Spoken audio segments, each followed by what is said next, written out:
부동산 매입 과정에서 통장잔고 증명서, 사문서 위조, 부동산 실명법 위반 등의 혐의로 기소된 윤석열의 장모, 김건희의 엄마 최은순이 21일 항소심에서 항소기각 판결을 받고 법정 구속되었습니다. 최은순은 지난 2021년 1심에서도 같은 형량을 선고받았지만 당시 최 씨가 재판을 받고 있던 다른 혐의인 요양병원 불법 개설에 대한 항소심에서 보석으로 석방된 상태라 법정 구속은 이루어지지 못했었습니다.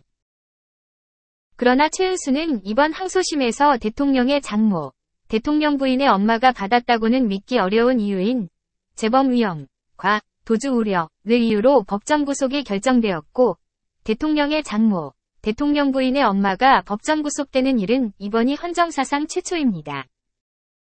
그리고 오마이뉴스, 채널A 등에 따르면 최은순은 법정 구속이 되어 교도소로 실려가는 순간에도 계속하여 여기서 죽어버리겠다고 고함을 친 것으로 알려졌는데, 이 또한 대통령의 장모, 대통령 부인의 엄마, 즉 전현직 대통령의 가족이 수사를 받거나 법적 선고를 받는 과정에서 나온 발언이라고는 믿기 힘들 정도로 좀처럼 보기 어려운 재판부의 판결에 대한 매우 과격한 언행이라고 볼 수 있습니다. 헌정사상 초유의 대통령 장모, 대통령 부인의 엄마가 법정 구속이 되었다는 점이 크게 이슈가 되고 있지만, 다른 한편에서는 항소심에서 항소 기각 판결로서 결국 확정된 1심과 동일한 징역 1년이라는 판결에 대해 주목할 필요성이 있다는 이야기가 나오고 있습니다.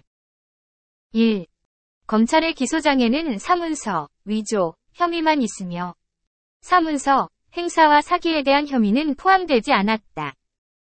이거는 사문서 위조 347억, 신한저축은행이죠. 예, 거기 장부증명서 347억을 위조했다는 건데, 기소 범위의 문제가 법정에서도 판사도 야, 위조만 기소를 하고 왜 행사, 그냥 사문서를 위조할 때 그렇잖아요. 취미생활로 위조하지 않잖아요. 위조의 목적이 있을 거 아닙니까? 그리고 위조를 하는 목적은 뭔가 목적 실현을 하기 위해서 사문서를 행사, 쓰는 거죠. 잔고증명서를 사용하는 거죠. 그런데 위조가 기소가 됐고, 행사 중에서 돈을 실제로 빌릴 때 행사한 거는 기소되지 않았어요. 그다음에 그걸 행사해서 사기를 쳤다. 동업자들은 사기까지 기소가 됐거든요. 사기쳤다. 이것도 기소가 안 됐어요. 다만 347억 중에 100억짜리 장부증명서가 한 장이 아니거든요. 여러 장인데 그중에 100억짜리는 민사소송을 할 때 법정에 제출을 합니다. 이거는 소송사기에 해당할 수도 있는데, 이것도 소송사기가 아니라 그냥 행사, 요 100억 부분만 사문서 행사로 기소가 됐어요. 요거는 유죄를 받았습니다. 그다음에 명의신탁. 원래 최은순 씨 땅인데 다른 여러 가지 회사를 여러 개 만들어서 페이퍼 컴퍼니를 만들어서 도촌동 땅을 최은순 씨 땅이 아닌 것처럼 했다라고 해서 명의신탁. 요게 인정이 됐습니다. 사문서, 행사와 사기에 대한 혐의가 기소장에 포함되지 않았을 뿐 아니라 기소장에 포함되어 인정된 사문서, 위조만 해도 1에서 3년에 해당하는 범죄이다. 최은순은 위조한 사문서의 금액이 350억 이상으로 통상 알려져 있다. 그런데 사문서 위조가 인정이 되었음에도 최저 형량 수준인 징역 1년이 선고되었다. 2. 이러한 솜방망이 처벌이 고작 1년으로 추후 동일 건에 대한 형사재판을 진행하지 못하도록 하려는 수작, 즉 일사부재리를 노린 것 아니냐는 의심. 일사부재리란 판결이 내려진 어떤 사건에 대해 2번 이상 심리, 재판을 하지 않는다는 형사상의 원칙이다. 즉 윤석열 정부 내에서 형사처벌을 이미 함으로써 추후 정권이 바뀌더라도 윤석열의 장모이자 부인 김건희의 엄마인 최은순에 대한 형사과정을 청구하지 못하게 하려는 고도의 노림수가 아니냐는 것이다. 그동안 논란이 되었던 부분들 철저히 수사해서 적폐청산하겠습니다. 누구요? 그분은 이미 오래전 롱타임어고 처벌받지 않았습니까? 이런 카르텔 없어져야 하지 않겠습니까? 좋아, 빠르게 가! 물론 이에 대해서도 일사부재리 원칙을 놓고 봤을 때 사문서 행사와 사기 혐의에 대해서는 기소장 자체에 없었던 내용이기 때문에 이에 해당되는 동일한 건으로 취급하기 어렵다는 의견도 분명 존재합니다. 이번에 판결받은 것은 오직 위조일 뿐이고 추후 행사와 사기에 대해서는 얼마든지 형사를 제기할 수 있다는 주장입니다.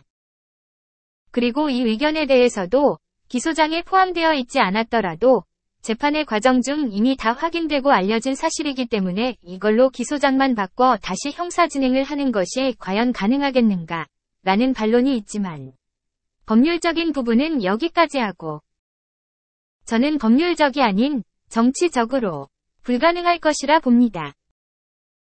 저는 정치계에서의 일사부재리는 치외에 따로 존재한다고 보기 때문입니다.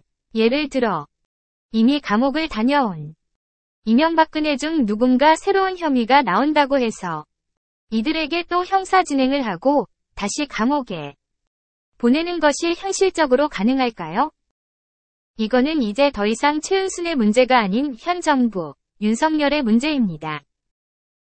가족들과 불소추 특권을 공유하고 있는 대통령, 윤석열의 문제입니다. 국회의원한테 불체포 특권이 있다면 대통령은 불소추 특권이 있어요. 재직 중에는 현행범이 아니면. 근데 이 불소추 특권을 자기뿐만 아니라 자신의 부인과 장모, 가족 전체로 지금 확장을 지금 해서 지금 이 특권을 누리고 있잖아요. 이 대통령뿐만 아니라 그 가족들의 불소추 특권을 누리고 있는데 이에 대해 싸워야 된다고 보고요.